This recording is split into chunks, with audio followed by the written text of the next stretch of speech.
Hello, this is Rich at Capital. What I'm going to be doing today here is I want to do some quick mite checks to see where I'm at for mite load.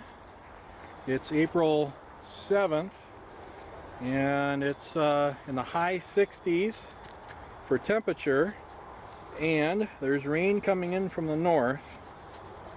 Bees are bringing in yellow pollen here today. I don't know if you can see that on the bottom entrance, but they are bringing in yellow pollen. These are story and a half. They have feeders on them. So what I'm going to do here though is I want to illustrate just a couple different ways we can do mite checks on these and see where we're at. I don't know where I'm at yet for the season. These are overwintered colonies, and I want to kind of know where I'm headed here for the season. Yeah, bees are bringing in pollen. And I have a feeder pail on top of this. It's about, they've got a little bit of it gone. They took probably about, looks like they took probably about a third of it or so. The wind's kind of strong here today. Not too many bees up under there. The other thing I think I'll do too while I'm at it here today is pull some bees for nosema sampling and work that out while I'm at it. Let's see here. So if you're sampling for nosema, what you would do is you come up into a colony like this, and what you need is you need about a sample of 10 bees. 10 bees out from under the inner cover, and if I'm sharp, what I'll do is I'm just going to chase some girls into a bag, Ziploc bag. I got about 10 of them in there, usually a little bit older bees up on there. These will go in the freezer, relatively humane way to kill them, but they'll get checked for nosema. So that's what I'm going to do with those girls. And then I'm just kind of investigating here as I go. I don't see any bees with deformities, deformed wing, nothing like that. So I'm not too freaked out right now. And I'm going to pull off. I've got a pollen patty in here, which they're starting to work on a little bit. Put that up here. Just a touch of smoke.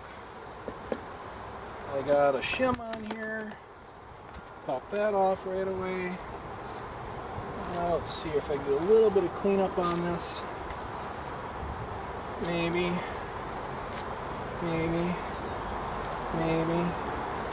Beetle trap.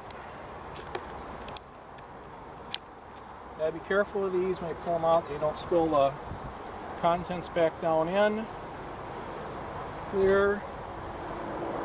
Alright, so now, because they're story and a half, when you're sampling for mites, what you want to do is you want to go down into your brood nest where they're actually raising brood out. And what I want to do here, there's not much activity out here, so I'm going to try to get rid of an outside frame. Get that pulled up. Not a whole lot of activity there. I'm just going to do a quick peek just to make sure. It wouldn't be typical, but once in a great while you get a queen walking around on you there. I'm just going to leave that up against these girls here. Alright, now I'm going to work my way in. I'll work my way in towards the brood area best I can. So there's about 3/4 of a seam of bees. This is about a full seam of bees. This is about a full seam of bees. There's another full seam, and then there's some partials, and I don't know what's down in the lower box here. I'm doing this with gloves on. Normally I would not. The reason I am is I've got a finger I smashed in one of our machines, and I really don't want to get stung where I don't have a fingernail. So here on this frame, they're raising out brood. There's some cap brood. I see very young larvae. I see larvae that's in the second instar for sure. Let's see here. It's on this. Oh, there's queen on that side, of course. I should have figured she'd be on that frame. I'm going to see. Oh, fudge me. Don't do that. She is right there, walking around. Dark queen. So I don't want to mess around with that frame. When you see frames where there are, I'm going to put that one together gently so I know when I push these together I don't crush her. When you see frames that have eggs and young larvae on them, she's probably walking around on there. I should have guessed it, but that's why you actually always taking slide frames off to the side so you don't crush something in the process.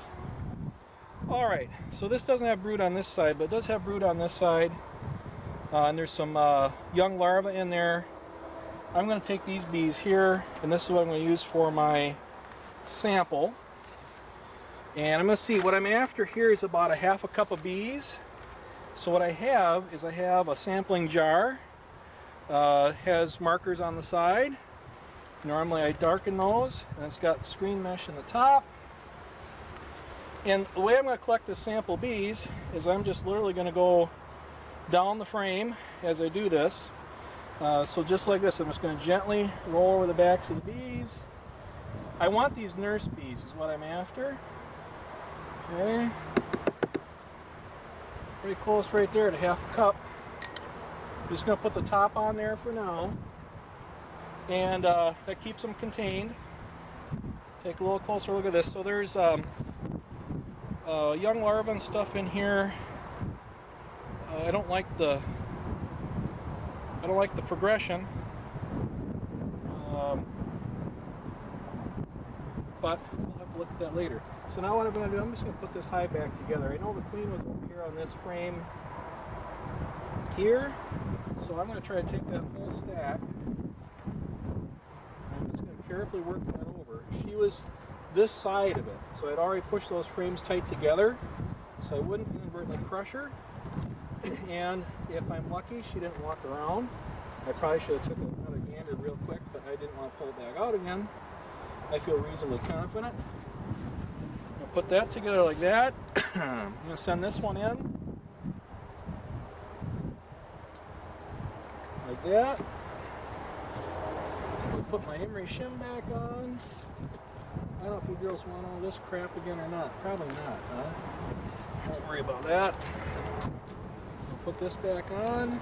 Oh, maybe a pollen patty in there though. Up here. Beetle trap. Just when you do this with beetle traps, do not spill the oil out down into your down onto your brood frames because it will kill your brood. And there's that. Back together. Going to invert my feeder. Catches vacuum. Back on it goes. Move my nosema sample. Smoker don't supposed to be big rolling here yet. I'm just going to put this whole mess back together for right now. Alright. So what I have here, I'm going to put my block on right away. So don't forget that.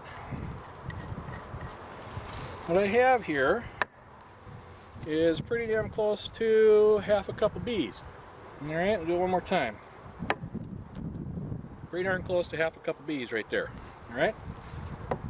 Now, what I'm going to do, there's a couple ways I could do this. I can either do it with powdered sugar, or I can do it with alcohol, or I can do it with washer fluid. I think what I'm going to do to start is I'm going to, normally what I do is I do a lot of powdered sugar rolls, and then I usually follow at least a few times in sampling with alcohol wash or washer fluid wash, the same sample, see if I wash out any more mites. So when you do this, you got to have powdered sugar that's reasonably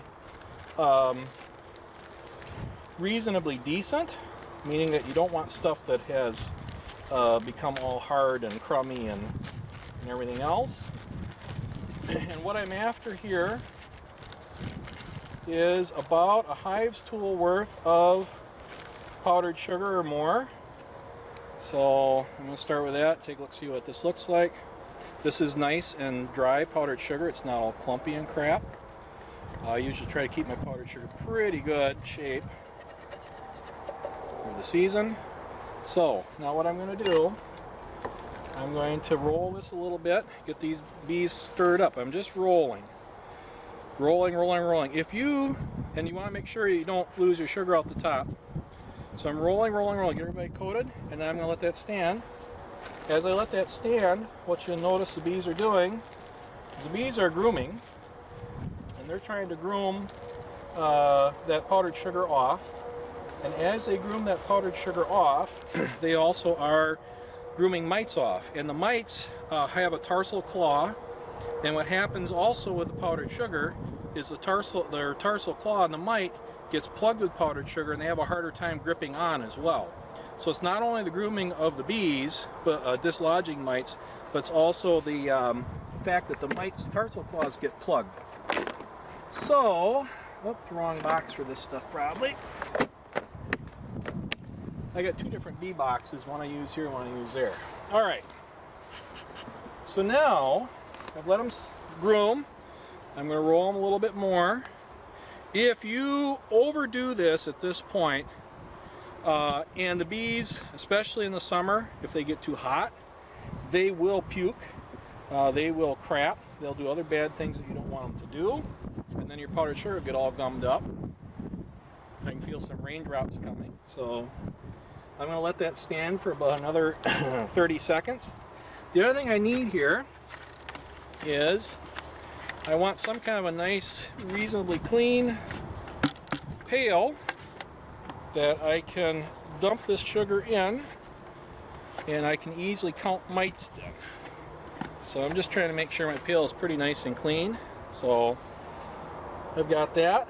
I've got a little water I'm going to use to dissolve the powdered sugar.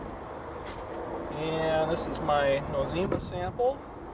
I got plenty of bees in there for nosema sampling. I'm just going to set those girls, I guess I got to set them under something. I won't set them under the smoker.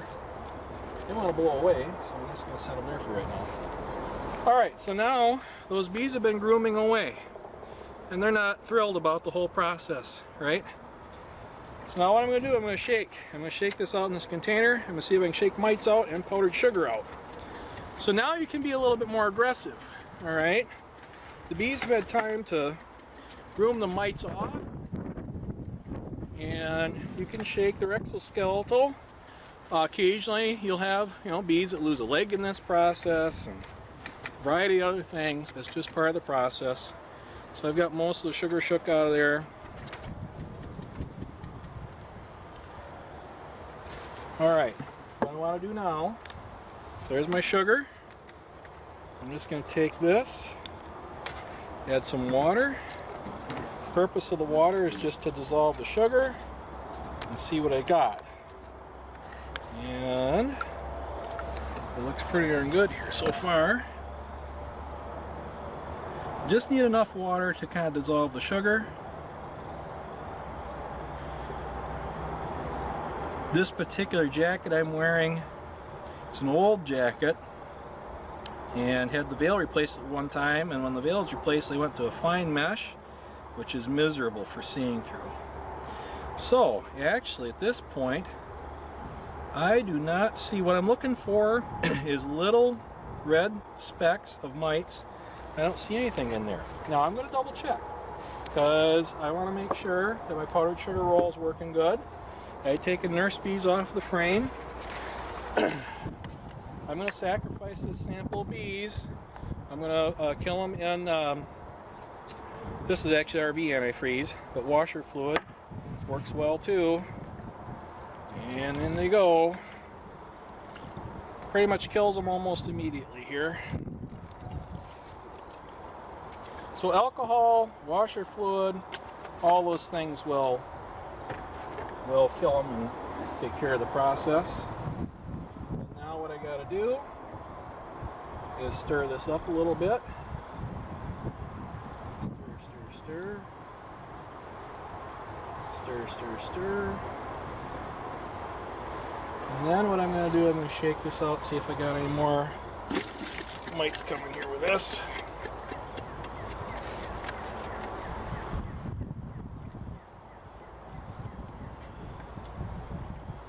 You can smell the alcohol in this stuff.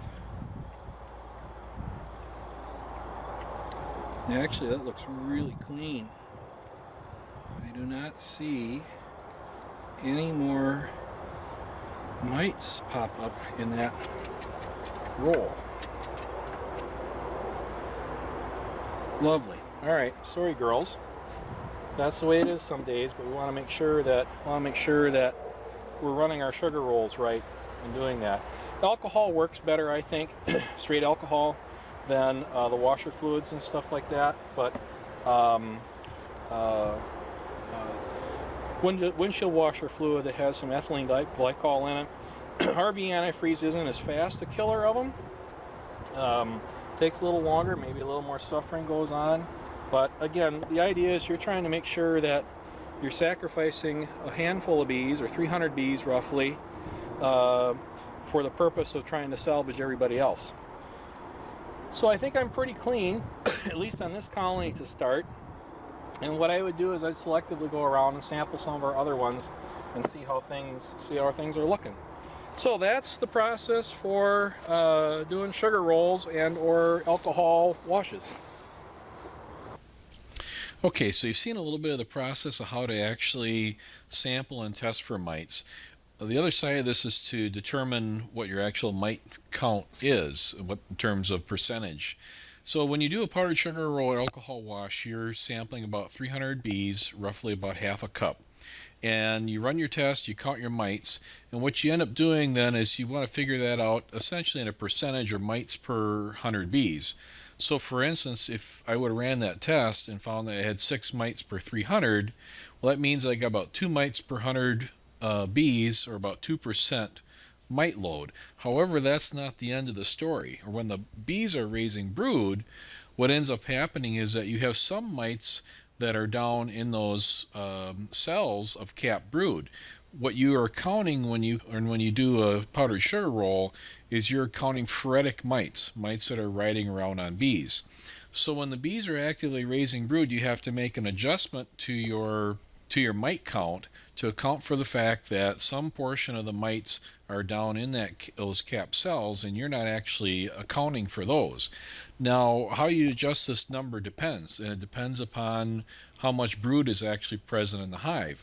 During the peak of the brood rearing season in the summer months, what you might do is you might double or you might even triple that number depending upon the circumstances. So you always have to kind of take a look at how much brood is in there. When you're at the peak of the brood rearing season, about 33% of the mites are riding around phoretic on the adult bees, and about 67% of the mites are down in with the brood.